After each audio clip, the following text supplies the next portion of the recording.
चिन्तासन्तानहन्तारो यत्पादाम्बुजरेणवः स्वीयानां तान्निजाचार्यान् प्रणमामि मुहुर्मुहुः। यदनुग्रहतो जन्तुः सर्वदुःखातिगो भवेत् तमहं सर्वदा वन्दे श्रीमद्वल्लभनन्दनम्। अज्ञानतिमिरान्धस्य ज्ञानाञ्जनशलाकया चक्षुरुन्मीलितं येन तस्मै श्रीगुरवे नमः। नमामि हृदये शेषे लीलाक्षीराब्धिशायिनम् लक्ष्मीसहस्रलीलाभिः सेव्यमानं कलानिधिम्। चतुर्भिश्च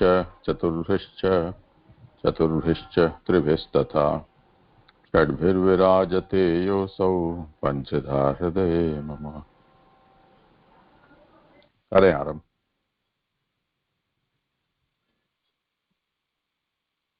जिनका क्रम हो आरंभ करें।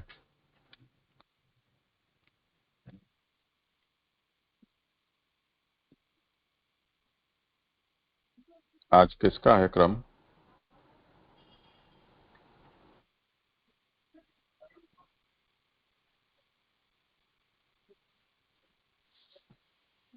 हाँ जय दंडोत प्रणाम जय। वो सोपुर से चर्च जी का है तो उनकी लिंक जो है जुड़ नहीं रही है। इसके बाद में पंकज जी हैं, पंकज जी तो जुड़े हुए हैं, तो पंकज जी आप देखें उनकी लिंक नहीं जुड़ रही। मैंने भी देखा उनका प्रयास नहीं हो रहा। पंकज जी तो नहीं है इसमें, अभी तक तो नहीं आए। कौन से पंकज जी को पंकज जी मालूम की तो था। बात कर रहे हो आप?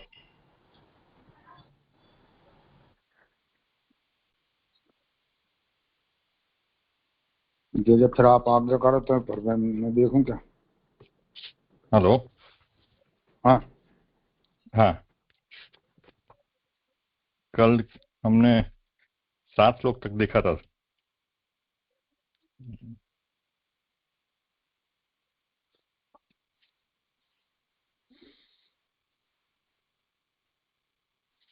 तो कल हमने देखा कि माता के गर्भ में जब स्थित थे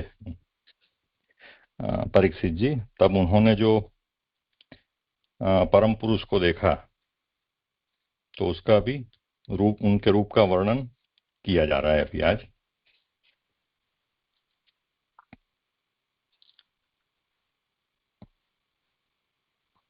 अब उस रूप का वर्णन किया जा रहा है। अंगुष्ठ मात्रम अमलम स्फुरत पुरट मौलिनम अपि च दर्शनम श्यामम तड़िद्वास सस अच्युतम। 9वां श्लोक है। श्रीमदीर्घ चतुर्बाहुम तप्तकांचन कुंडलम शतजाक्षम गदापाणिम आत्मन सर्वतोदिशम परिरंभ्रमंतम उल्काभाम भ्रामयंतम गदाम मुहुः। अंगूठे जितने शुद्ध प्रकाशमान स्वर्ण के मुकुट वाले सुंदर दर्शन वाले, श्याम वर्ण, बिजली के जैसे पीले वस्त्र पहने हुए, अच्युत, शोभायमान और लंबे 4 श्रीहस्त वाले तपे हुए, स्वर्ण के कुंडल धारण किए हुए, रक्तिम नेत्रों वाले, श्रीहस्त में गदा धारण किए हुए, अपने चारों ओर उल्का जैसी गदा को बार बार घुमाते हुए भगवान के दर्शन परीक्षित ने किए। सुबोधिनी जी, भगवान का स्वरूप अंगुष्ठ परिमाण वाला है। वे पर पुरुष अंगूठे का सब प्रकार से आश्रय करते रहते हैं। वे सबके स्वामी हैं, सारे जगत के प्रभु हैं और सारे जगत के भोगने वाले हैं। यहाँ भगवान का स्वरूप का परिमाण बता रहे हैं। तो भगवान का जो स्वरूप का परिमाण जो है, अंगुष्ठ मात्र है। अंगूठे का सब प्रकार से आश्रय करके रहते हैं। हम रोजिंदी क्रियाओं में अंगूठे का आश्रय करते हैं, तो वे सबके स्वामी हैं। सारे जगत के प्रभु हैं और सारे जगत के भोगने वाले हैं। वे प्रभु सभी को आनंद प्रदान करते हैं। ऐसा वेदाओं में कहा है। जो अंगुष्ठ मात्र है वह ब्रह्म रूप है, अतः अतीव स्वच्छ है। गर्भ में रहते हो तो मल संबंध होने की संभावना होती है। उसे दूर करने के लिए कहा है कि भगवान ने तपे हुए स्वर्ण के कुंडलों को धारण कर रखा है। इससे उनका ऐश्वर्य बताया है।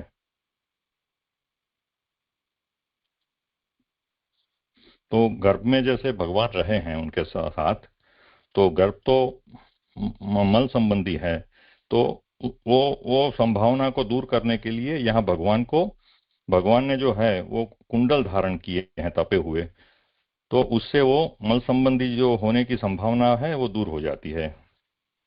इससे उनका ऐश्वर्य बताया है। उन प्रभु का दर्शन बहुत ही सुंदर है, इसलिए स्त्रियों को सुंदर पुरुष प्रिय लगता है, ऐसा श्रुतियों में कहा है। सुंदरता की परीक्षा में सब स्त्रियों सुंदर लगे, यही सुंदर होने की कसौटी है। अतः सब स्त्रियों को जिनका दर्शन सुंदर लगता है, ऐसे वे प्रभु सबको सुंदर लगते हैं, इसलिए वे लक्ष्मी जी के भी आश्रय रूप है।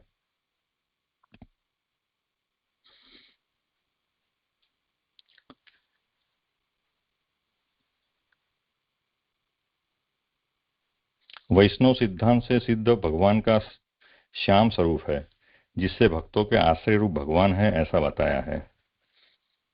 भगवान का स्वरूप जो है वो श्याम है। बिजली जैसे वस्त्र बताकर यह कहा है कि वे काल की दृष्टि करने वाले प्रभु है।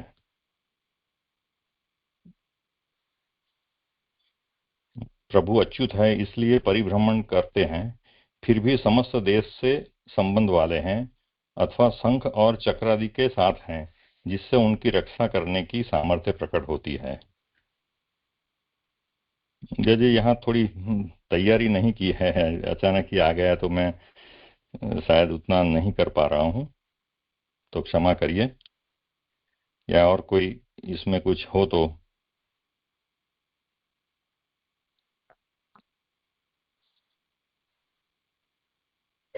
जय दंडित प्रणाम। जय एक क्वेश्चन आ रहा है, भगवान का स्वरूप विष्णु परमाणु वाला है, ये समझ में नहीं आ रहा है। नहीं, ये एक वक्त पूरा संपन्न हो जाए उसके बात करें, एक बार पढ़ लें पीछे जिनको जो प्रश्न हो लें, आधे बीच में समझा नहीं।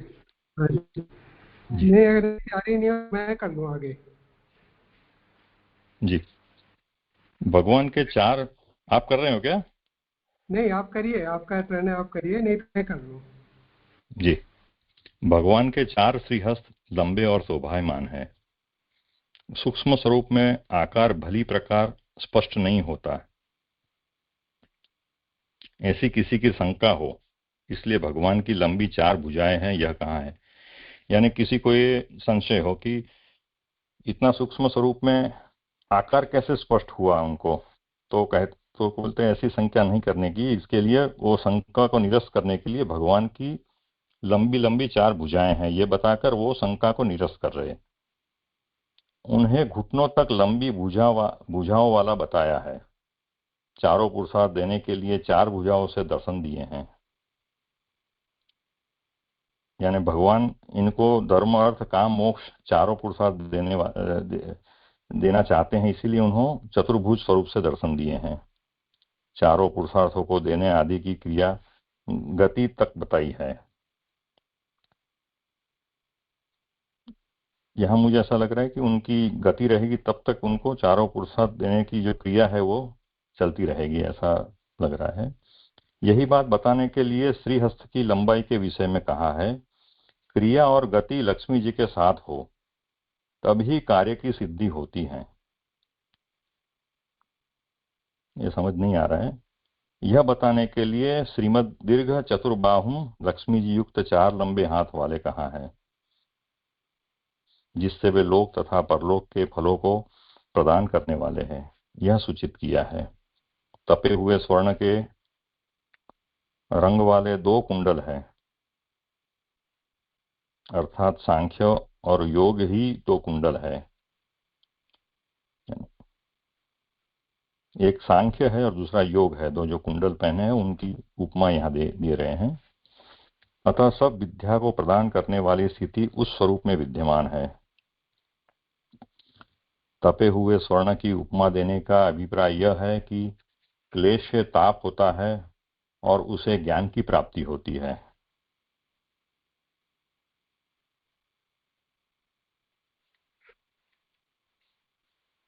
प्रभु रुधिर जैसे लाल नेत्र वाले हैं, ऐसा कहकर बाधक रूप ब्रह्मास्त्र को दूर करने के लिए सहज क्रोध को प्रकट किया है। प्रभु के जो नेत्र हैं वो लाल है, उससे ये समझाना चाहते हैं कि जो ब्रह्मास्त्र को बात किया है दूर करने के लिए, जो उन्होंने सहज बहुत आंशिक क्रोध प्रकट किया है, ऐसा कह रहे हैं। क्योंकि वो भक्त के ऊपर प्रहार कर रहा था तो प्रभु को सहज क्रोध प्रकट किया है प्रभु ने, तो इसीलिए उनके नेत्र लाल हो गए हैं। इससे भक्तों की रक्षा करने में प्रभु की आसक्ति बताई है। प्रभु का उग्रपना बताकर उनकी सावधानी सूचित की है। यानी यहाँ प्रभु की जो उग्रता बताई है वो प्रभु भक्त वत्सल है, वो सूचित कर रहा है।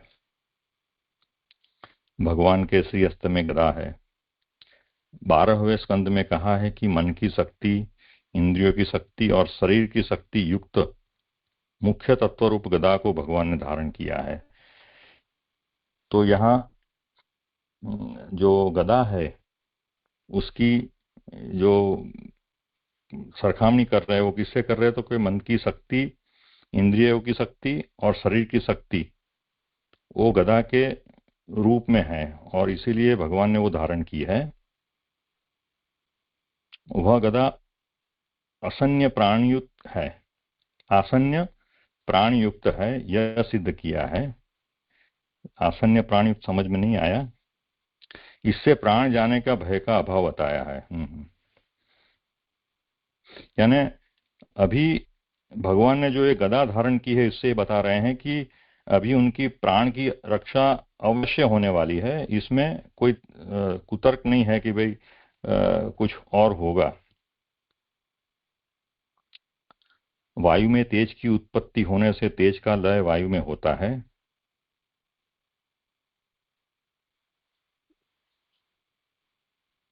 तेज का ग्रास करने में वायु तत्व ही सक्षम है। अतः ब्रह्मास्त्र के तेज का ग्रास करने के लिए वायु रूपी गदा को भगवान ने धारण किया ताकि बढ़े हुए तेज को वह वायु गदा शांत कर दे। यानी जो तेज था ब्रह्मास्त्र का वो समन करने की ताकत भगवान ने जो गदा धारण की है उसी में ही थी, तो उसने ही वो जो ब्रह्मास्त्र का तेज था वो ग्राह्य कर लिया और उसको शांत कर दिया। भगवान ने ऐसा निश्चय करके श्रीहस्त में गदा को धारण किया। भगवान की गदा चौतरफ फिरती हुई सर्वत्र मैं हूं, मैं ही रक्षा करता हूं, ऐसा संदेश जीव को देती है। यानी चारों ओर जो गदा फिर रही है उससे भक्त को ये संदेश हो रहा है कि सर्वत्र मैं विद्यमान हूं और मैं रक्षा करने के लिए सक्षम हूं। यहाँ यह एक विशेष बात बताई गई है कि जिस प्रकार आकाश में चमकते तारों की प्रकाश रेखाएं गिरती है, वैसी तेजस्वी गदा को भगवान फिरा रहे हैं। यानी जैसे अवकाश में तारे और उल्काएं जैसे प्रकाश की रेखाएं जैसे दिखते हैं हम लोग उल्काओं के रूप में या तारों के रूप में, तो ऐसे भगवान जो है वो तेजस्वी गदा फिरा रहे हैं। तेज में अपने कारणपने को बताई हुई वह गदा अपने अंदर रहने वाले तेज को प्रकट कर रही है। यानी गदा जो है वो भगवान का जो अंदर का तेज है वो प्रकट कर रही है। तो उसमें कारणपना प्रभु ही है, जो तेज है उसमें कारणपना प्रभु स्वयं है। वह उल्का के समान दिखाई देती है। गदा को लगातार फिराते रहने का आशय यह है कि वो दैत्यों का निवारण कर रही है। अपनी गदा से ब्रह्मास्त्र के तेज का नाश कर रहे हैं। यानी जो गदा जो है, गदा का ये सामर्थ्य नहीं है, मगर कारण रूप भगवान जो अंदर विराज रहे हैं वो उसको गति देते हैं और दैत्यों का गदा से वो घुमाते फिराते दैत्यों का नाश करते हैं। यहाँ 8वां और 9वां श्लोक संपन्न हुआ। कुछ हो विचारणी किसी को? चलिए, पहला क्वेश्चन दिया, भगवान का स्वरूप अंगुष्ठ परमाणु वाला है।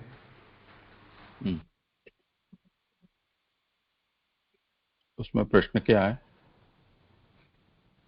यदि अंगुष्ठ परम वाला है, परम पुरुष अंगुष्ठ का सब प्रकार से आशय करते हैं। ये तो शास्त्र का वचन है।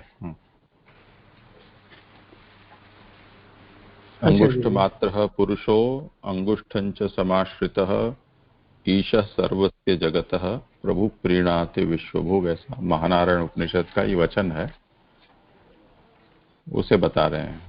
मूल वचन में कहा है ना, अंगुष्ठ मात्रम अमलम। तो अंगुष्ठ मात्र का मतलब ये महानारायण उपनिषद में जिसका वर्णन किया गया है ऐसा, क्योंकि कल वो आया था कि वेद में कई प्रकार के भगवान के स्वरूप का वर्णन है, उसमें से जो प्रथम प्रकार का है जिसका भावन करना भी संभव नहीं है, उस रूप से भगवान परीक्षित के सामने प्रकट हुए थे। वो वेद में उसका वर्णन कहाँ है? तो उसका ये वचन दिया है इन्वर्टेड कोमा में जो पूरा वचन है। हाँ जी जी। ये दूसरा जो है, बिजली जैसे वस्त्र बताकर यह कहा है कि वे काल की सृष्टि करने वाले प्रभु हैं। ये कैसे समझेंगे जी?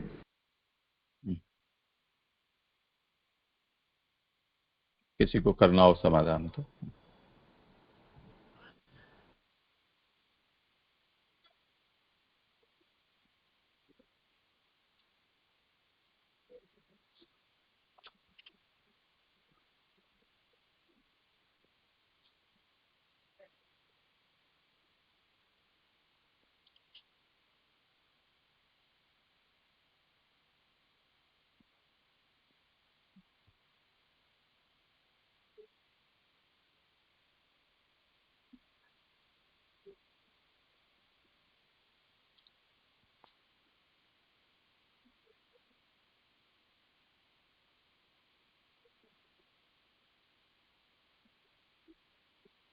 जी कृपा करके आप ही समझाइए जी।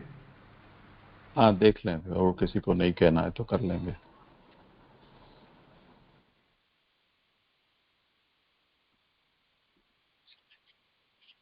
तड़िद्वाससम, ये जो मूल में शब्द दिया है उसका ये व्याख्यान है।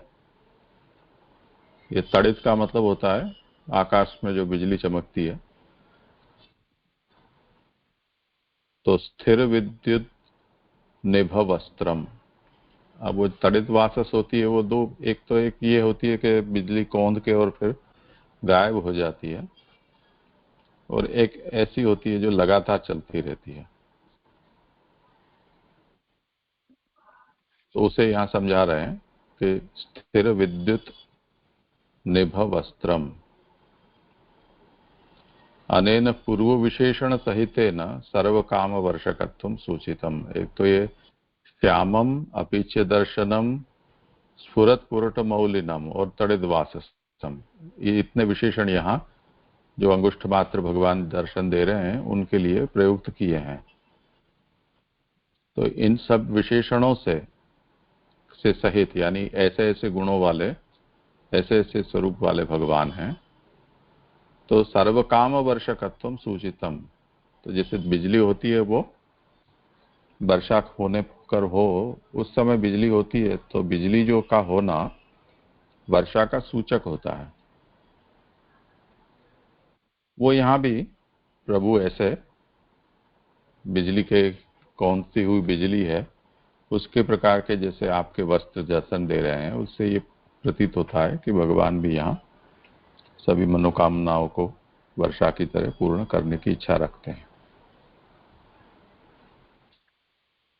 हाँ जी जी, अच्छी तरह समझेगा। बिजली से उसका तात्पर्य है। और ये एक क्रिया और गति लक्ष्मी के साथ हो तभी कार्य की सिद्धि होती है। हाँ, तो यह भगवान स्वयं पधारे हैं ना। परीक्षित तो गर्भावस्था में होने से वो कहीं तो जा नहीं सकते हैं, तो सामने से भगवान पधारे हैं। ये भगवान की गति हुई, गति चरणों का कार्य है। तो दो बातें हैं, दीर्घ बाहु हैं और वो बाहु भगवान के जानू तक लंबे हैं। इससे क्रिया और गति दोनों का सामर्थ्य यहाँ प्रकट किया है। और उसमें श्रीमत ऐसा, श्रीमद दीर्घ चतुर्बाहुम ऐसा उल्लेख है। श्रीमत का मतलब श्री वाले, लक्ष्मी सहित। तो गति और शक्ति हो, क्रिया शक्ति हो, पर लक्ष्मी न हो तो बहुत से कार्य नहीं हो पाते हैं। तो यहाँ तो ऐसा नहीं है। श्रीमद दीर्घ चतुर्बाहुम ऐसे भगवान यहाँ होने से जो भी चाहे वो सभी कार्य यहाँ संपन्न करना चाहते हैं।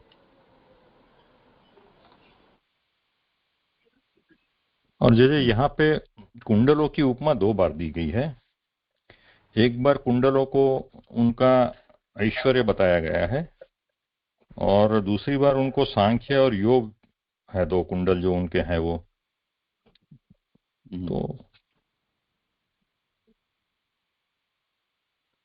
तो ये दो उपमाएं क्यों दी गई है वो समझ में नहीं आया। क्या है, पढ़ो, कहाँ है?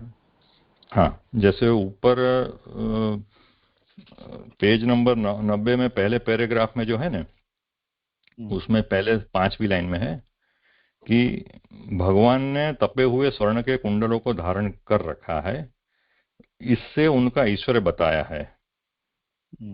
और नीचे से वही पेज में नीचे से दूसरी लाइन में लिखा है कि तपे हुए स्वर्ण के रंग वाले दो कुंडल है, अर्थात सांख्य और योग ही दो कुंडल है, अतः सर्व विद्या को प्रदान करने वाली स्थिति में उस स्वरूप में विद्यमान है।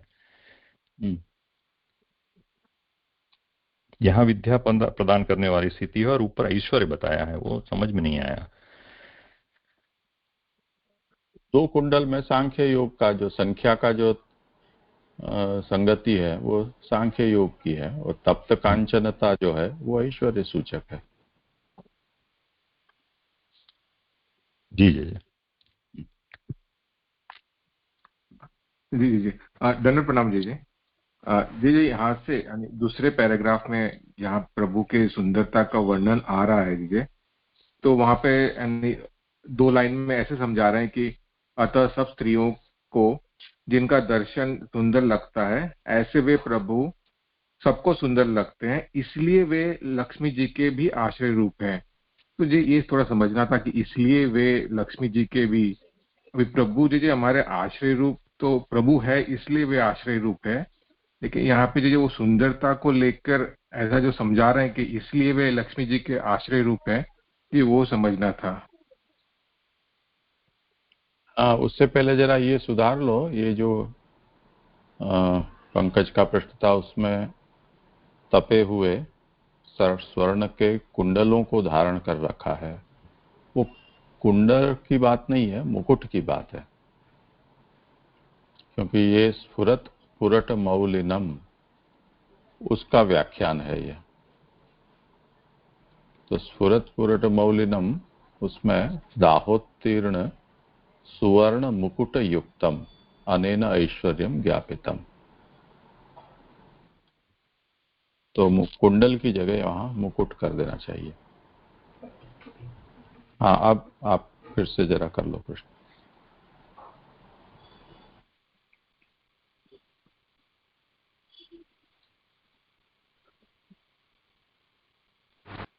और किसी को कुछ हो तो अन्यथा आगे करो। जय जय, आसन्य क्या मतलब क्या होता है? वह गदा आसन्य प्राण युक्त है। प्राण के बहुत से प्रकार होते हैं,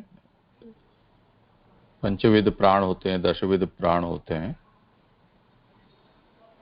उस प्राण का भी जो आदिदेविक स्वरूप है वो आसन्य प्राण कहा जाता है, मुख्य प्राण जिसे कहते हैं।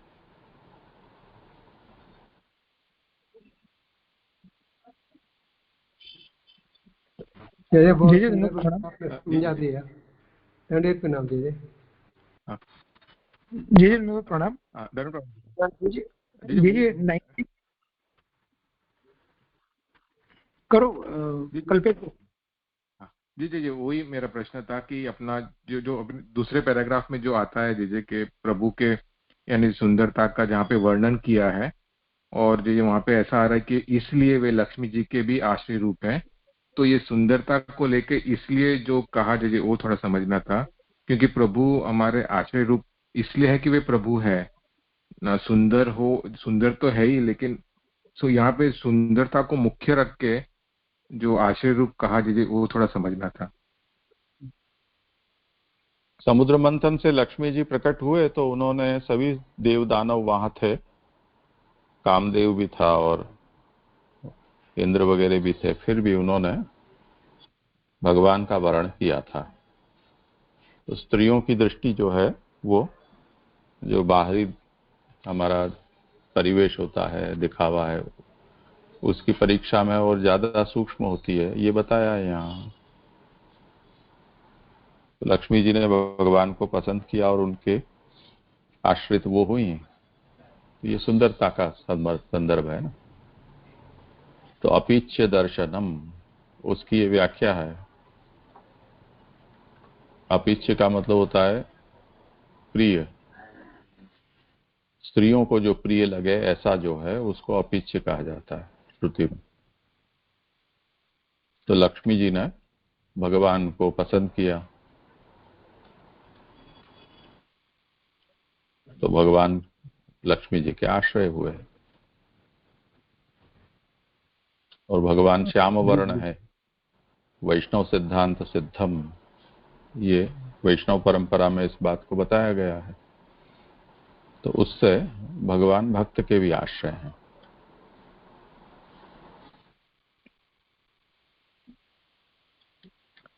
जी जी जी, स्पष्ट हुआ जी। ये एक और एक प्रश्न था, यानी इसी 90 पेज पे जो लास्ट लाइन है कि तपे हुए स्वर्ण की उपमा देने का अभिप्राय यह है कि क्लेश से ताप होता है और उससे ज्ञान की प्राप्ति होती है।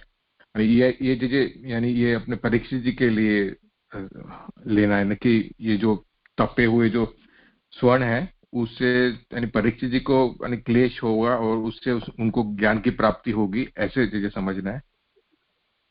नहीं, ये सांख्य योग जो है वो दोनों ही किसी प्रकार के तप की आवश्यकता रखते हैं। उसको कुंडलों को सांख्य योग स्वरूप बताया है ना। तो यहाँ जो तपे हुए कांचन, ऐसा जो है संदर्भ है वो सांख्य योग दोनों ही की सिद्धि आंतरबाह्य तप से होती है।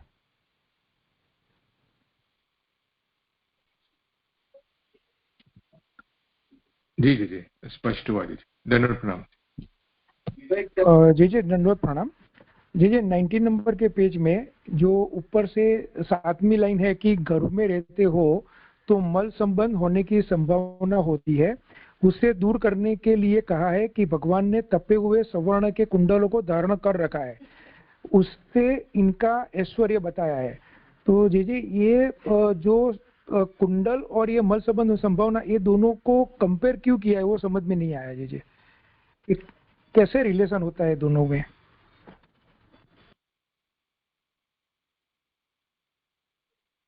वो तो सुधार नहीं, आपने या तो सुना नहीं या पीछे जुड़े, क्या पता। वो तो अभी मैंने सुधरवा दिया ना कि वहां कुंडल नहीं है, मुकुट लिखना है। और मल संबंध से रहित जो है वो तो अमल पद का अर्थ है।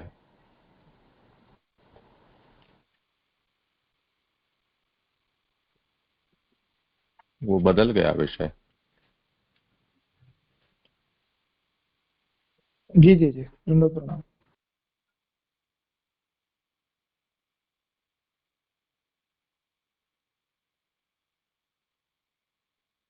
आगे जिनका क्रम हो।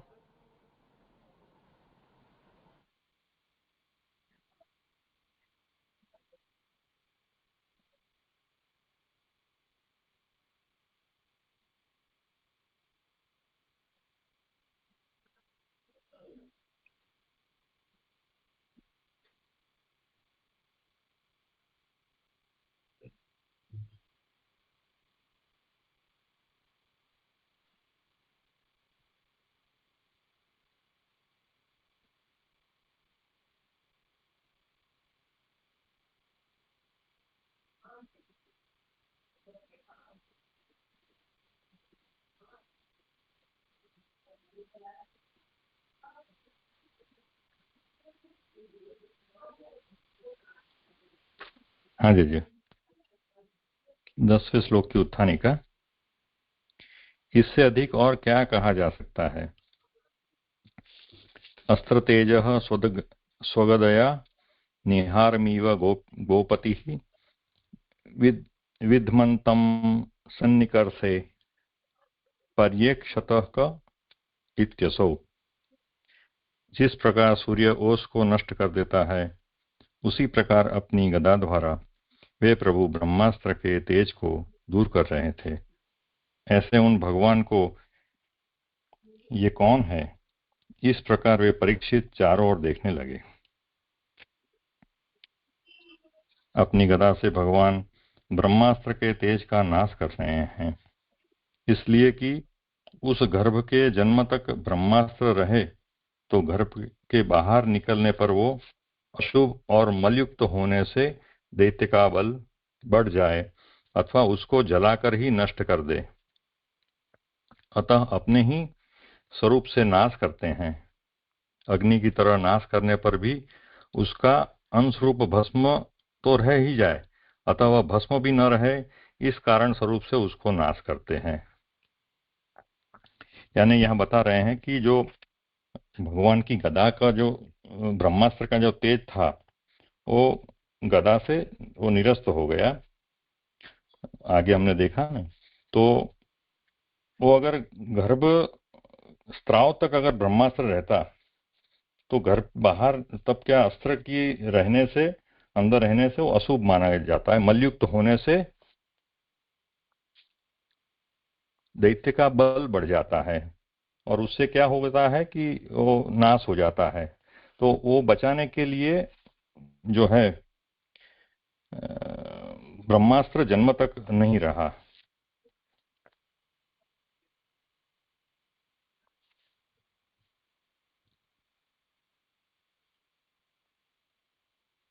यह बताने के लिए दृष्टांत देते हैं कि जिस प्रकार सूर्य ओस को मिटा देता है, उसी प्रकार प्रभु का स्वरूप ब्रह्मास्त्र का नाश कर देता है। यानी सूर्य का गर्मी से ही ओस अपने आप मिट जाता है, ऐसे प्रभु के स्वरूप से, और प्रभु अपने स्वरूप से ब्रह्मास्त्र का नाश कर देते हैं। उस गर्भ को जब प्रभु का दर्शन हुआ तो ब्रह्मास्त्र का नाश करते हुए हुआ।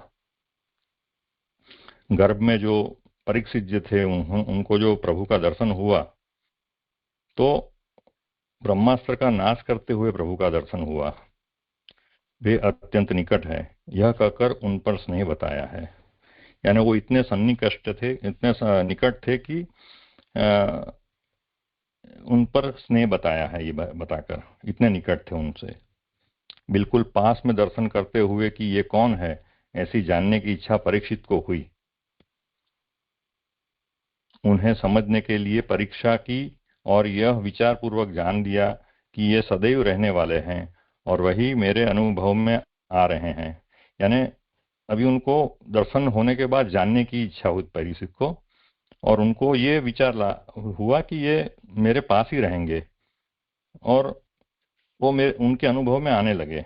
ये कृत्रिम नहीं है, जैसे कभी मायामय रूप से दिखाई देते हैं, ये वैसे नहीं है। उनको ये निश्चित हो गया कि ये कोई मायावी चीज नहीं है या कोई बनावटी चीज नहीं है। इस तरह सर्व कार्य करके परीक्षित की रक्षा कर, हाँ, ये 10वां संपन्न हुआ जी यहाँ पे।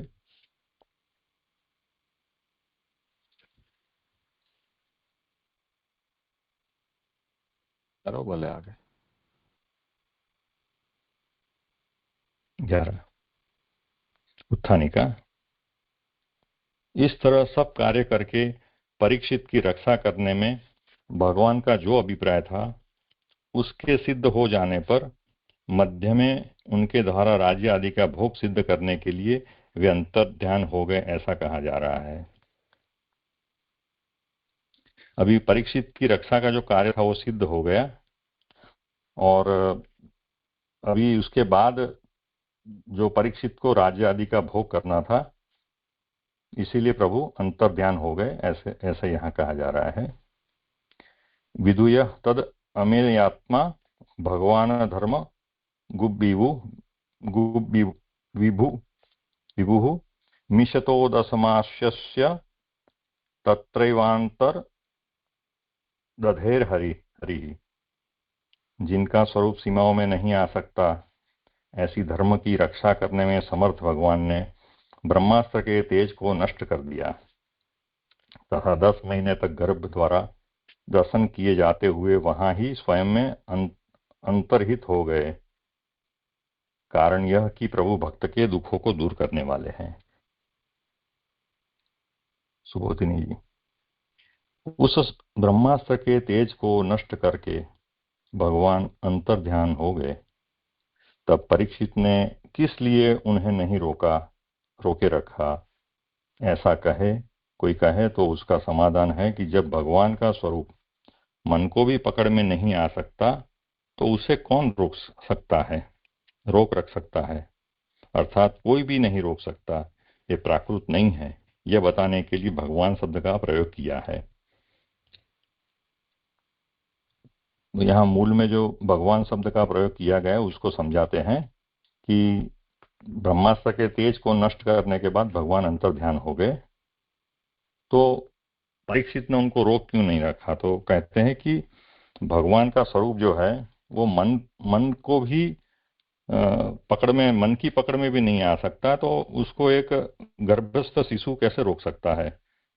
अर्थात उसको कोई नहीं रोक सकता क्योंकि वो प्राकृत नहीं है। परीक्षित द्वारा धर्म की रक्षा करानी है, इसलिए भगवान अंतर ध्यान हो गए। उनका मूल प्रयोजन था कि धर्म की रक्षा करानी थी, इसीलिए भगवान अगर साथ में रहते तो वो हो नहीं पाता, तो भगवान इसीलिए अंतर ध्यान हो गए। क्योंकि मध्य में यहाँ कहा है ना, मध्य में इनके द्वारा राज्य भोगवाना था। उस गर्भ की रक्षा करने मात्र से ही सब कार्य कैसे सिद्ध हो जाएंगे? ऐसी शंका का उत्तर देते हैं कि वे भगवान सब कुछ करने में समर्थ है। सिर्फ गर्भ की रक्षा करने मात्र से ही जो कार्य आगे करने वाले हैं वो कैसे सिद्ध हो जाएंगे? तो उस शंका का यहाँ समाधान देते हैं कि भगवान शब्द से, कि भगवान सब कुछ करने में समर्थ है। भगवान की जैसी इच्छा होती है वैसे ही करते हैं। 10 महीने तक भगवान गर्भ में विराज कर फिर अंतर्हित हुए हैं, अथवा जब गर्भ को 10 महीने व्यतीत हो गए तब भगवान अंतर्हित हुए। उस गर्भ के देखते देखते प्रभु न दिखाई देने वाले हो गए, इसलिए भगवान किसी दूसरे स्थान पर पधार गए। इस शंका को दूर किया है। भगवान वहां किसी दूसरी जगह से नहीं आए बल्कि वहीं प्रकट हुए थे, यह बताने के लिए वहां ही गायब हो गए, ऐसा कहते हैं। तो यहाँ शंका होती है कि भगवान आए थे और फिर चले गए, तो वो न दिखाई देने वाले कैसे हो गए? तो यहाँ समझाते हैं कि भगवान कहीं से आए नहीं थे, कहीं गए नहीं है। भगवान जहां से प्रकट हुए थे वहीं अंतर ध्यान हो गए हैं। परीक्षित जो सुखदेव जी के ही बराबर है, परंतु उन्हें पूर्ण ज्ञान हो जाता तो वे भी जन्म लेते ही घर छोड़कर चल देते और इससे उनके बंधुओं को दुख होता। अतः भगवान ने परीक्षित को प्राकृत जैसा ही बनाए रखा। यह बताने के लिए कहा है कि भगवान हरि है, अतः भक्तों के दुखों का हरण करने वाले हैं। यहाँ बता रहे हैं कि परीक्षित जी और सुखदेव जी में कोई भेद नहीं है, दोनों समान अधिकारी है। परंतु उनको जो सुखदेव जी जो थे उनको पूर्ण ज्ञानी बनाया, इसीलिए उनको स्वतः ज्ञान होने से वो जन्म होते ही चल दिए। मगर परीक्षित को अगर पूर्ण ज्ञान वाले बनाते तो क्या होता कि वो जन्म समय वो भी घर छोड़कर चले जाते थे। उनके द्वारा जो आगे की जो करवाने था कार्य, जो प्रभु को उनके द्वारा करवाने थे, वो सब बाधित हो जाते। तो उसके लिए उनको प्राकृत ही बनाए रखा। और भगवान हरि शब्द से यहाँ दुखों को दूर करने वाले हैं, ये बता रहे हैं। भगवान हरि है, हरि शब्द मूल में आया रहा है। ये यहाँ 11वां संपन्न हुआ।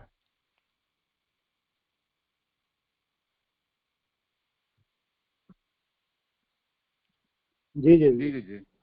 धन्यवाद, प्रणाम जी जी।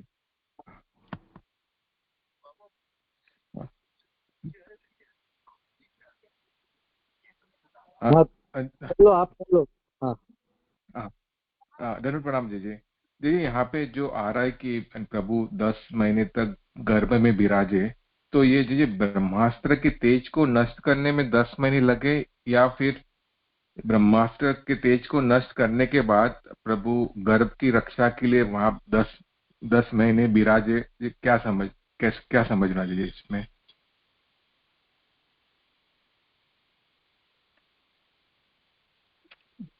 करो समाधान।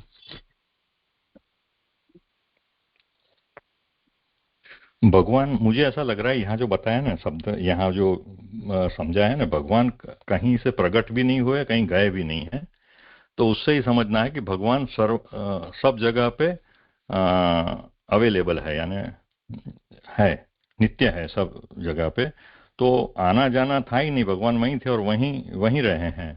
इससे ही समाधान हो जाना चाहिए, क्योंकि मुझे ऐसा लग रहा है। जी पंकज भाई, लेकिन यहाँ पे जो आ रहा है कि उन्होंने, परीक्षित जी ने प्रभु के दर्शन यानी 10 महीने तक किए, तो वही समझना था कि यानी ब्रह्मास्त्र के तेज को नष्ट करने के लिए 10 महीने लगे, या तेज के नष्ट करने के बाद भी यानी गर्भ पे कोई और कष्ट या आपत्ति न आए, इसलिए प्रभु वहां पे विराज के वहां पे रक्षा की और फिर अंतर्ध्यान हुए, ये समझना नहीं, था। बाद में मुझे ऐसा लग रहा है कि बाद में 10 महीने रहे हैं, यानी गर्भस्थ थे। अभी कौन से अवस्था, कितने महीने का गर्भ में वो भगवान ने रक्षा की, उसका तो विवरण नहीं पता है, मगर ये बात की अवस्था बता रहे हैं कि ये बाद में प्रभु वहां विराजे। तो विराजने का मतलब थी कि वहां तो वो स्वतः थे, मगर उनकी नजरों से अंतर ध्यान हो गए, किसकी? परीक्षित जी की। बाकी जैसे सब जगह सब गर्भ में भी वो आवृत होते ही है, मगर वो दृष्टि नहीं होती है परीक्षित जैसी, तो वो देख नहीं पाते हैं, मुझे ऐसा लग रहा है। मगर फिर वो प्रभु ने ही वो दृष्टि उनको ऐसी करी कि वो अंतर ध्यान उनको दिखाई देना बंद हो गया। वो प्रभु का सामर्थ्य यहाँ बता रहे हैं, ऐसा मुझे लग रहा है।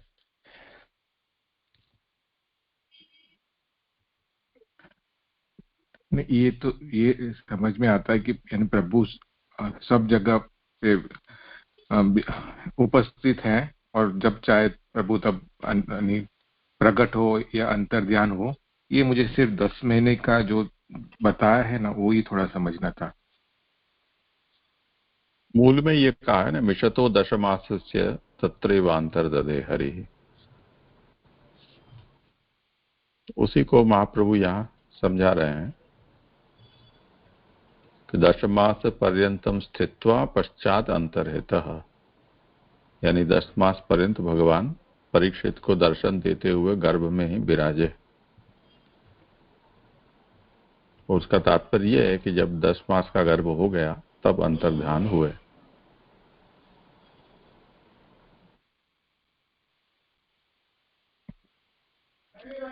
जी जी जी, यानी परीक्षित जी को दर्शन देने के लिए वहां विराजे जी जी, ऐसे ही समझना, यानी हाँ। रक्षा के लिए भी। जी जी जी जी जी, जो भी हो, किसके लिए विराजे वो अलग विषय है, उसका कारण और कोई भावी विपत्ति न आ जाए ये भाव हो, या जो भी कुछ हो, पर 10 मास विराजे, बस तात्पर्य ही है। जी जी जी, धन्यवाद प्रणाम जी जी।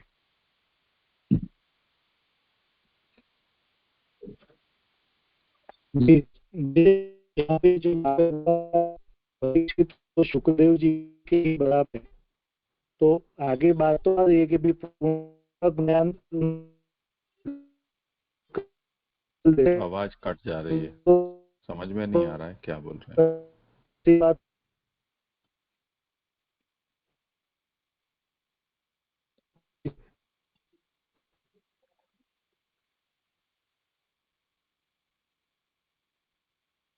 कट गए, करो आगे। आगे जैसे 3 श्लोक मेरे ही हैं, मैं करता हूँ। इस तरह भगवान की कृपा को प्राप्त करके मुख्य अधिकारी के देह द्वारा महापुरुष पना बताने के लिए मुख्य काल में परीक्षित का जन्म हुआ, यह बताया जा रहा है। यानी भगवान की कृपा को प्राप्त करने के मुख्य अधिकारी थे वो, तो अभी वो देह जो था उसको महापुरुषपना यानी परीक्षित जी का महापुरुषपना बताने के लिए अभी जिस काल में परीक्षित का जन्म हुआ वो काल की अभी यहाँ पे काल के बारे में बताया जा रहा है। तथा सर्व गुणोदर के सानुकूल ग्रहोदय जज्ञे वंशधर पांडोर्भूय पांडुरी वोजसा। इसके बाद सब गुणों के फलों को प्राप्त करने का समय आया और उसमें अनुकूल ग्रहों का उदय हुआ। उस समय में पांडु के वंश को धारण करने वाला मानो मन की शक्ति से दूसरा ही पांडु उत्पन्न हुआ हो, इस प्रकार परीक्षित का जन्म हुआ। अंत में जब गुणों के सुबोधिनी जी अंत में जब गुणों के फल उदय का समय आया तब परीक्षित का जन्म हुआ। यहाँ बता रहे हैं कि भगवान की जब कृपा को प्राप्त करके अभी स्त्राव होने वाला है गर्भ का, तो उस समय काल की जो अवस्था थी वो उसका वर्णन यहाँ किया जा रहा है कि वो काल का जो था वो उसकी फलात्मक अवस्था, वो काल फल की फलात्मक अवस्था आ गई काल की। काल के बहुत गुण हैं, वे कभी उपकार करते हैं और आगे आने वाले समय में भी वे उपकार करेंगे। इसलिए अनुकूलता के साथ उस समय में ग्रहों का उदय हुआ। उन ग्रहों के फल से बालक के भविष्य फल को भी जाना जा सकता है, ऐसा कहा है। काल के बहुत सारे गुण हैं, वो कई बार वो उपकार करता है। काल के जो गुण होते हैं वो कई बार उपकार करते हैं और आगे आने वाले जो परीक्षित का समय है उसमें आगे आने वाले समय में भी वो उपकार करेंगे। इसलिए ग्रहों जो थे अनुकूल थे, जो मूल में कहा गया ना सानुकूल ग्रहोदय, तो आगे आने वाले समय में भी उपकार करेंगे। तो वो काल में अनुकूलता के साथ ग्रहों का उदय हुआ है। उन ग्रहों के फल से बालक के भविष्य फल को भी जाना जा सकता है। ग्रहों का जो ज्योतिष शास्त्र में ग्रहों का जो फल है उससे बालक के भविष्य को भी जाना जा सकता है, ऐसा कहा है। वे परीक्षित वंश को धारण करने वाले हैं, इससे उनके आगे पुत्र होगा ऐसा जनाया है। तो भविष्य फल में क्या बताया है कि उनके आगे भी पुत्र होंगे तो परीक्षित का वंश आगे चलेगा, ऐसा यहां जनाया गया है। पांडु राजा का वंश नष्ट ही था, उस गर्भ द्वारा ही वंश की रक्षा हुई। यानी पांडु राजा को वंश तो नष्ट प्राय होने वाला ही था, कुरुवंश में कोई भी बचा नहीं था, तो इस गर्भ द्वारा ही वो पांडु वंश की या कुरुवंश की रक्षा हुई। ऐसा नित्य सापेक्ष होने से असमर्थ पद का समास किया है। यानी वंश पूरा परीक्षित पर आधारित था, इसलिए समास न हो सके ऐसे शब्दों का यहाँ असमर्थ समास किया गया है। असमर्थ पद से बता रहे हैं कि यह शब्द किसी चीज के होने के लिए विपरीत परिस्थिति को दर्शाता है। यहाँ जो बताया गया है ना कि पांडु का वंश नष्ट ही था, उस गर्भ के द्वारा वंश की रक्षा हुई, तो ये दोनों क्या विपरीत परिस्थिति बता रहे हैं। तो मैं ऐसा समझ रहा हूं, यहाँ बहुत ज्यादा समझ में नहीं आ रहा, जैसे प्रकाश करेंगे, मगर जो असमर्थ पद है वो यही है कि दोनों विपरीत परिस्थिति को दर्शाते हुए शब्दों का यहाँ समय समास किया, जो समास की व्याख्या के अनुसार हो नहीं सकता है। पांडु से पहले धृतराष्ट्र उत्पन्न हुए थे, वे अंधे थे, पर अंधे को कोई कार्य करने का अधिकार नहीं होता है, अतः धृतराष्ट्र राज्य करने योग्य नहीं थे। पांडु से पहले सबसे प्रथम पुत्र उनके बड़े पुत्र धृतराष्ट्र थे कुरुवंश में, मगर वो अंधे थे। अंधा आदमी राज कार्य नहीं कर सकता है, ऐसा वचन है शास्त्रों में। तो इसीलिए धृतराष्ट्र को राज्य करने योग्य नहीं थे। राज्य के लिए योग्य पुत्र होने की कामना थी। अस्तु मानो पांडु राजा का ही इस रूप में पुनः जन्म हो गया। यानी धृतराष्ट्र तो राजा बन नहीं सकते हैं, तो पुत्र की कामना थी। तो जैसे पांडु का जन्म हुआ, ऐसे ही यहाँ इनका जन्म हो गया, परीक्षित जी का।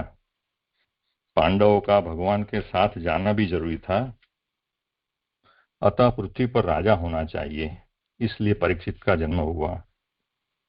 यहाँ कह रहे हैं कि पांडु वंश में पांडवों को तो भगवान के साथ गमन करना था, स्वर्गागमन करना था, वैकुंठ गमन करना था। तो पृथ्वी पर राजा के बिना तो अंधाधुंधी हो जाती है, तो राजा तो शासन करने के लिए होना ही चाहिए। तो इसीलिए परीक्षित का जन्म हुआ, ऐसा यहाँ कहते हैं।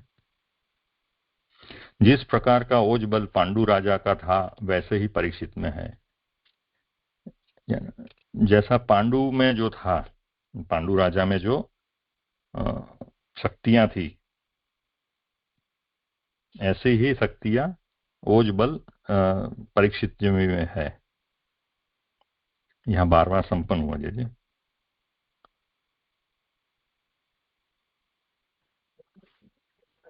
जी जी दंडवत प्रणाम। ये जो लास्ट लाइन में जो ओजबल है वो शक्ति, उसका मतलब शक्ति ही है ना, कि दूसरा कुछ रहता है, और कुछ दूसरा कुछ उसका मीनिंग रहता है?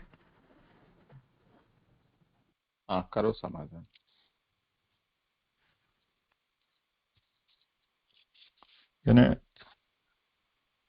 ऐसा ही होता है, जो पांडु में जो शक्ति सामर्थ्य था, वही शक्ति सामर्थ्य परीक्षित जी में भी है। ओज यानी उनका तेज और बल पांडु राजा जैसा ही है।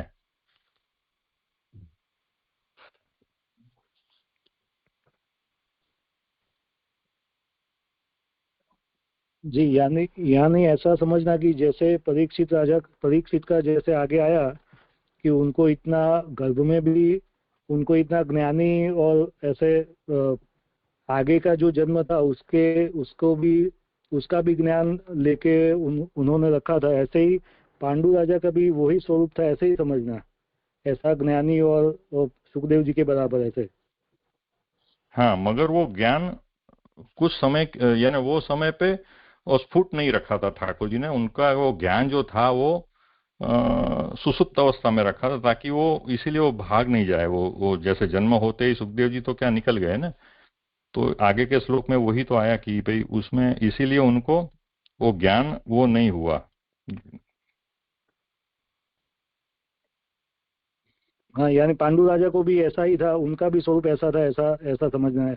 ये जो नहीं, प्रश्न है पांडु राजा का इस संबंध में नहीं है। ओज बल यानी जो ओजस्वी हम बोलते हैं ना, ओजस्वी और बलवान। ओज बल यानी ये समास किया है, ओज बल।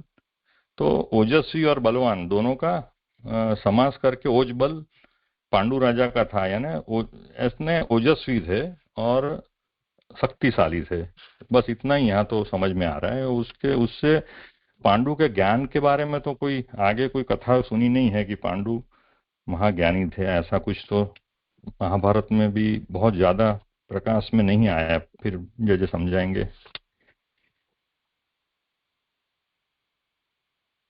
ओज है वो मन की शक्ति कही जाती है, इंद्रियों की शक्ति को सह कहते हैं और शरीर की शक्ति को बल कहते हैं। तो ओज, सह और बल, ये विषय अभी 8वें 9वें श्लोकों में गदा के वर्णन में आया ही है, वहां इस बात का स्पष्टीकरण दिया ही है। जी जी जी जी। और जो वो आगे का जो था 11 में जो श्लोक था, उसमें जो लास्ट पैराग्राफ था, उसमें थोड़ा क्वेश्चन था मुझे कि ये जो परीक्षित जो सुखदेव जी के बराबर है, तो वहाँ पे जो पूर्ण ज्ञान हो जाता है, तो वे जन्म लेते ही छोड़कर चल देते हैं। तो ज्ञान में तो वो बराबर नहीं थे, तो फिर कैसे वैराग्य में वो बराबर थे, या ये बराबरी कैसे आ रही है? और आगे भी ऐसा बताया कि अतः भगवान ने परीक्षित को प्राकृत जैसा ही बनाए रखा। तो यानी सुखदेव जी प्राकृत नहीं थे, या ये इसको भी कैसे समझना, वो जरा क्वेश्चन था। यही ना कि सुखदेव को गर्भ में सभी ज्ञान हो गया, तो उसके कारण वो प्रकट हुए और सीधे चले गए वन में। उसी तरह यदि भगवान के दर्शन तो हो गए, दर्शन होने पर ज्ञान भी हो जाना चाहिए था, पर भगवान ने उसको पूर्ण ज्ञान नहीं करवाया, क्योंकि अगर ऐसा होता तो वो भी घर छोड़कर चले जाते। तो उस स्थिति में जो कार्य भगवान को उनसे लेना है वो सब, जैसे कलिका निग्रह करना, भागवत को प्रकट करवाना इत्यादि, वो सब नहीं कर पाते, तो इसलिए उनको प्राकृत जैसा बनाए रखा। जी जी जी जी, हुआ समझ। करो आगे। ये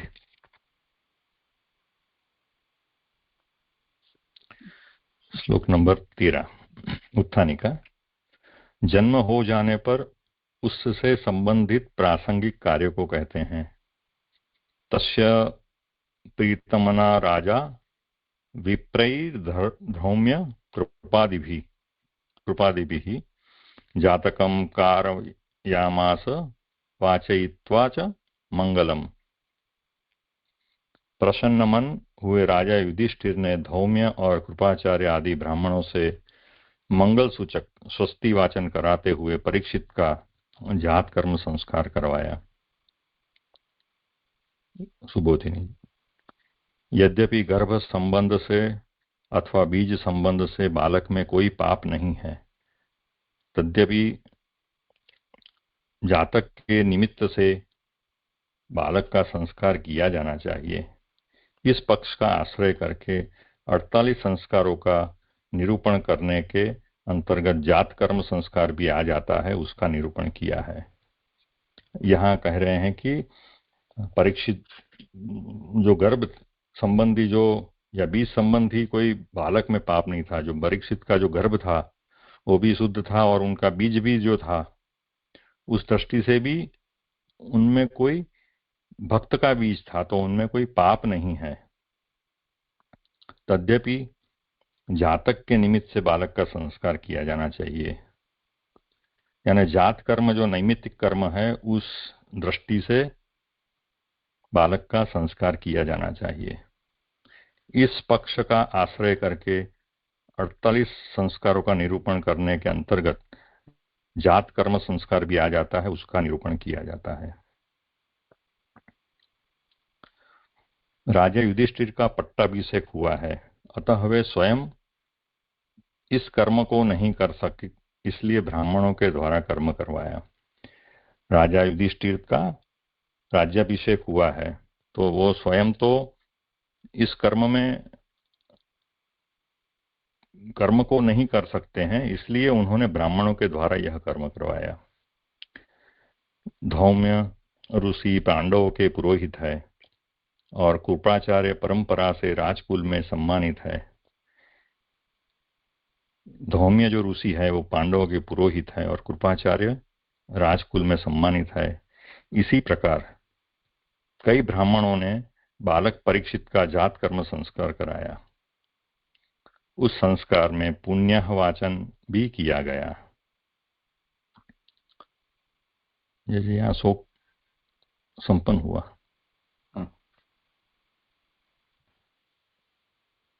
जी, यहाँ पे ये जो प्रथम जो आया ना पैराग्राफ में, वो 48 संस्कारों का निरूपण करने के अंतर्गत, तो जी वैसे तो वो 16 संस्कार, तो मालूम ये 48 संस्कार की बात आ रही है, तो वो संस्कार 48 होते हैं या 16 संस्कार होते हैं, वो जरा संख्या के विषय में कोई ऐसी नियति नहीं है। प्रसिद्धि 16 संस्कार की है, परंतु जिनको मुख्य रूप से 16 के अंतर्गत गिना गया है, उसके अंतर्गत ही आने वाले जो छोटे छोटे संस्कार हैं, उनको अगर अलग से गिना जाए तो 48 भी हो जाते हैं। जैसे ये अवतार में संख्या के विषय में कोई 10 कहता है, कोई 24 कहता है। अभी वो कोई राजकोट के स्वामीनारायण मंदिर में लिखा था, तो वो उन्होंने लिख दिया था कि ये सहजानंद घनश्याम पांडे जो हुए हैं वो 2000वां अवतार है, तो उनके 2000 अवतार हो चुके थे। तो अब सबकी अपनी अपनी दृष्टि है। पांडुरंग शास्त्री ऐसा बोलते थे कि 24 अवतार तो अपने यहाँ पुराणों में बताए गए हैं और 26वां जीसस क्राइस्ट, 25वां और 26वां मोहम्मद, तो 2526 उनको अवतार मान लो तो सब झंझट खत्म हो जाए। ऐसा राजकोट में उन्होंने सभा में कहा था, उनको ऐसा तुक्का सूझा। तो ये सबकी गणना की दृष्टि अलग अलग है। तो एक कोई बड़ा संस्कार है, उसके अंतर्गत होते अनेकों संस्कार, उनको अगर हम अलग अलग गिन लें तो 16 से संख्या ज्यादा हो जाती है। अगर उनका अंतर्भाव किसी मुख्य संस्कार के अंतर्गत कर लें तो फिर वो संख्या कम हो जाती है। ये जो और एक प्रश्न था यहाँ पे कि युधिष्ठिर जी ने जो स्वयं इस कर्म को नहीं करके ब्राह्मणों से करवाया, तो उसका क्या कारण है जी? वही तो कहा ना यहाँ के, वो पट्टाभिषेक हो चुका था इसलिए वो नहीं, उन्होंने नहीं किया। बहुत से ऐसे परंपराएं क्षत्रियों में है, जैसे वो शादी होती है तो तलवार जाती है, खुद नहीं जाता है। बाप मर जाए तो स्मशान में नहीं जाता है, क्योंकि उसका राज्याभिषेक हो जाता है। इतनी देर में कोई उस गद्दी पे आकर बैठ जाए तो अच्छा ऐसे। जी जी जी। दूसरा चीज ये कि ये जो पहली लाइन आई ना कि यदि गर्भ संबंध से अथवा बीज संबंध से बालक में कोई पाप नहीं है, तभी जातक के निमित्त से बालक का संस्कार किया जाना चाहिए। ये जो संस्कार जो होते हैं वो थोड़ी स्पष्टता करनी थी कि जो संस्कार होते हैं वो ऐसे जो पाप है उसका निवारण करने के लिए होता है, या भविष्य में उसमें जो संस्कार वो जो जिए तो उस तरीके से जिए उसके लिए होता है। वो संस्कार जो है वो नहीं, बहुत सी बातें होती हैं, जैसा संस्कार हो उसके ऊपर ये निर्भर करता है। जैसे क्षौर होता है, मुंडन हो जाता है, तो वो गर्भावस्था में जो संसर्ग होते हैं दोष, उसका निवारण करने के लिए करते हैं। उसी तरह मेधा जनन संस्कार होता है तो वो बुद्धि, आरोग्य, बल की वृद्धि के लिए होता है। कई संस्कार ऐसे होते हैं कि जिनमें इन दोनों का मिश्रण भी होता है। तो संस्कार दोनों तरह के हैं, पूर्वावस्था में रही हुई अशुद्धि का निवारण करना और विशेष योग्यता संपादित कर देना, दोनों बातें उसमें होती हैं। जी जी जी धन्यवाद प्रणाम जी। पर जी ये तो नैमित्तिक कर्म है ना, तो ये अगर नहीं किया जाएगा तो पाप से ग्रसित हो जाएगा ना जीव, इसलिए भी तो करना चाहिए ना। हाँ जी जी मतलब क्यों संस्कार की क्या जरूरत है, क्योंकि गर्भ में भगवान साक्षात उनको 10 मास तक विराज के दर्शन दे रहे हैं और इतना उसकी रक्षा भी की है। उसका देह ब्रह्मास्त्र से तप्त भी हो गया, नूतन भी जन्म हो गया, इतना सब हो गया। तब फिर उसकी क्या आवश्यकता है। और उत्तरा और परीक्षित, अरे अभिमन्यु, उनका विचार करें तो भी उनमें कोई ऐसा दोष नहीं है। तो उसका खुलासा दे रहे हैं कि हाँ, फिर भी निमित्त है, इसलिए नैमित्तिक कर्म तो करना ही चाहिए, वही तो कहा है। जैसे उस संस्कार में पुण्यावचन कौन सा होता है जैसे? ऐसे शुभ आशीर्वाद के, शुभकामना के मंत्र होते हैं।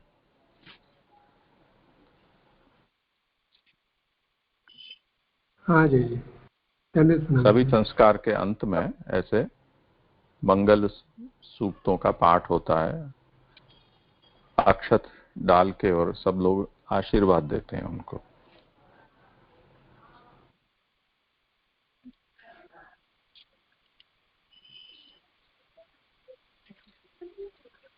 करो भले आगे। जी, 14वां श्लोक की उत्थानिका। जन्म के समय का उत्सव वर्णन किया जा रहा है। हिरण्यम गाम महीन ग्रामान हस्त्यस्वान नृपतिर्वरान प्रादात स्वन्न च विप्रेभ्य प्रजातीर्थे स तीर्थवित्। तीर्थ के स्वरूप को जानने वाले ब्राह्मण जिनके साथ है, ऐसा राजा युधिष्ठिर ने पुत्र जन्म रूप तीर्थ में ब्राह्मणों को सोना, गाय, भूमि, गांव, हाथी, घोड़े, इच्छित वस्तुएं तथा बहुत सा अन्न प्रदान किया। सुबोधिनी, आजीविका चलने जितनी भूमि ब्राह्मणों के लिए दान में दी गई, जिसने जिस वस्तु की चाहना प्रकट की उसे वही वस्तु दी गई। गेहूं आदि अन्नों के भंडार मुक्त कर दिए गए। ये सभी दान पुत्र के जन्म रूपी तीर्थ में दिए। यानी युधिष्ठिर जी ने ब्राह्मणों के लिए भूमि दी जिससे वो अपनी आजीविका कर सके। जिसने जो प्रकट वस्तु की चाहना की, ब्राह्मण ने जो जो चाहना की, वो सब उनको दी गई। और गेहूं आदि के भंडार खुले कर दिए गए, जिसको जो चाहिए वो जितना चाहिए वो ले जाए। तो ये सभी दान पुत्र का जहां जन्म हुआ था वो तीर्थ में की दिए उन्होंने। पुत्र जन्म के समय देवता तथा पितर वहां प्रसन्न होकर आते हैं। ऐसा वाक्य होने से सब देवता वहां उपस्थित है, अतः उसे प्रजातीर्थ कहा है। यानी पुत्र जन्म के समय देवता और पितर वहां प्रसन्न होकर आते हैं, ऐसा कहीं पे वाक्य है। तो इसीलिए उसे प्रजातीर्थ कहा है। वैदिक कर्म में ज्ञान से ही फल उत्पन्न होता है। वैदिक कर्म जो होता है उसमें ज्ञान से ही फल होता है। यहाँ पुत्र जन्म को तीर्थ मान लिया जाना प्रसिद्ध अर्थ के अंतर्गत कैसे हुआ? तो यहाँ पे पुत्र जन्म को तीर्थ मान लेना वो प्रसिद्ध अर्थ कैसे हुआ, आगे जो बताया है ना कि कहाँ पे ये प्रसिद्ध है ये उक्ति। तो कहते हैं क्योंकि उसका कोई फल नहीं है। तो प्रजा तीर्थ का कोई फल नहीं है। अन्य तीर्थों में फल मिलेगा मगर प्रजा तीर्थ में जाने से फल नहीं है।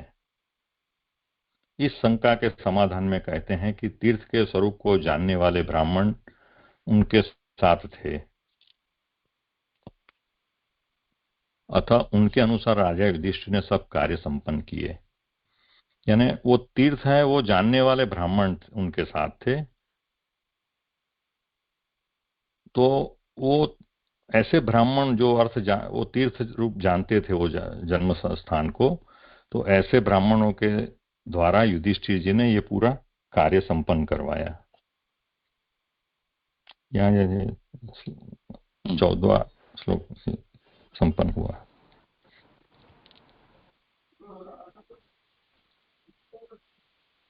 कुछ है ये विचार जो किसी को? ये लास्ट जो पैराग्राफ है वो समझ में नहीं आ रहा है कि भाई यहाँ शुरुआत वो वैदिक कर्म में ज्ञान से ही फल होता है, उत्पन्न होता है, तो उसका रेफरेंस देके फिर यहाँ पुत्र जन्म को तीर्थ मान लिया जाना प्रसिद्ध अर्थ के अंतर्गत कैसे हुआ? और फिर उसका कोई फल नहीं है। तो वैसे तो पुत्र जन्म जो है तो वो तो नरक से छुड़ाने वाले होता है, मीन्स वो तो फल तो होता ही है ना, तो फिर ऐसे क्यों लिख रहे हो? वो कुछ समझ में नहीं आ रहा है मुझे, थोड़ी स्पष्टता करे तो। मूल में क्या कहा है कि तीर्थ को जानने वाले जो ब्राह्मण हैं वो युधिष्ठिर के साथ सदा रहते हैं। ऐसे युधिष्ठिर ने जब परीक्षित का जन्म हुआ तो वो जन्मरूप जो तीर्थ है वहां उन्होंने ये सब दान किए। तो प्रश्न ये कि ये सब जो दान किया है वो तीर्थ में करना हो तो जो तीर्थ प्रसिद्ध माने जाते हैं वहां जाकर करना चाहिए। प्रजा तीर्थ तो प्रसिद्ध नहीं है तीर्थ के रूप में, तो उसका यहाँ समाधान दिया है कि सतीर्थवित, तीर्थों को जानने वाले ब्राह्मण उनके साथ हैं, वो जानते हैं कि जहाँ प्रजा का प्राकट्य होता है यानी संतति का जन्म होता है वहां पर वे वेद का जो वचन कहा उसके अनुसार देवता और पितर प्रसन्न होकर वहां आते हैं, तो वो तीर्थ हो गया ना। तो जो कुछ हुआ वो सही ही हुआ। जी हुआ समाधान। प्रणाम जी। जी यहाँ पे जो आ रहा है देवता तथा पितर महाप्रसन्न होकर आए, तो पितर का तो महापूजी ने मूल सुबोधि में लिखा ही नहीं है, सिर्फ देव का ही उधर किया हुआ है प्रसन्न। तो इसको कैसे समझना चाहिए? क्या नहीं लिखा? जी देवता तथा पितर वहाँ प्रसन्न हो जाते हैं, पर महापूजी ने जो अपने सुबोधि जी है उसमें नहीं लिखा हुआ है, सिर्फ देवता का ही वर्णन किया है। ये सुबोधनी ही तो है और क्या, अनुवाद है ना उसका। मूल श्लोक में जो है जे वो तो भागवत है, वहां तो देवता का भी कहाँ लिखा है।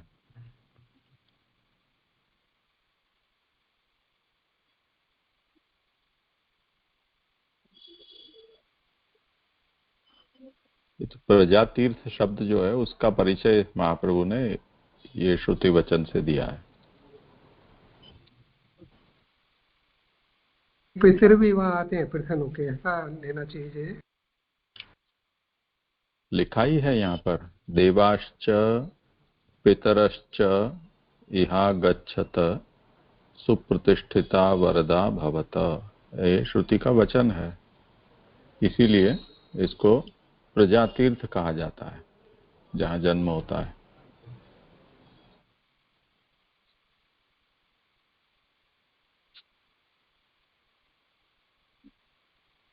करो भले आगे। अरे जी मेरा संपन्न हुआ यहाँ पे, आगे अभी हाँ। जय आगे मेरा ही है जय। अच्छा जी करें आज चालू करें। प्रणाम जय। हाँ जय अभी तक जो इस अध्याय में हमने श्लोक देखे हैं, अध्ययन हुआ है, तो उससे संबंधित पुरुषोत्तम श्रेष्ठ नाम का थोड़ा अनुसंधान लग रहा था। हाँ। आपकी आज्ञा हो तो। जी तो यहाँ पे जो पुरुषोत्तम श्रेष्ठ नाम में 65वां नाम है, वहाँ से जो श्लोक है, बीज संस्कार कर्ता च परीक्षित ज्ञान पोषक सर्वत्र पूर्ण गुणकः सर्व भूषण भूषित। तो इनमें जो बीज संस्कार करता जो नाम आया प्रभु का, तो ये अभी परीक्षित जी को गर्भ में प्रभु के दर्शन हुए, गर्भ में पधार कर प्रभु ने परीक्षित जी की जो रक्षा की, उसके संबंध में लग रहा है। आप कहें तो इसकी व्याख्या में आप पढ़ो। जी तो बीज संस्कार करता बीज रूप संस्कार को करने वाले, यहाँ पे व्याख्या में आ रहा है कि बीज अर्थात भागवत शास्त्र का श्रवण करवाने के लिए बीज रूप परीक्षित राजा की देह का संस्कार अर्थात भगवत भजन के योग्य ऐसी देह संपत्ति को प्राप्त करवाने वाले ऐसे भगवान। प्रभु के अनुग्रह अतिरिक्त वैसे संस्कारों की योग्यता प्राप्त नहीं हो सकती। परीक्षित राजा को श्रोताओं में सर्वोत्तम माना गया है। ऐसे प्रकार की उत्तमता प्राप्त करनी यह साधारण बात नहीं है। इस कारण उन संस्कारों को परीक्षित में उत्पन्न करने वाले प्रभु आप ही हैं। ये 65वां नाम है।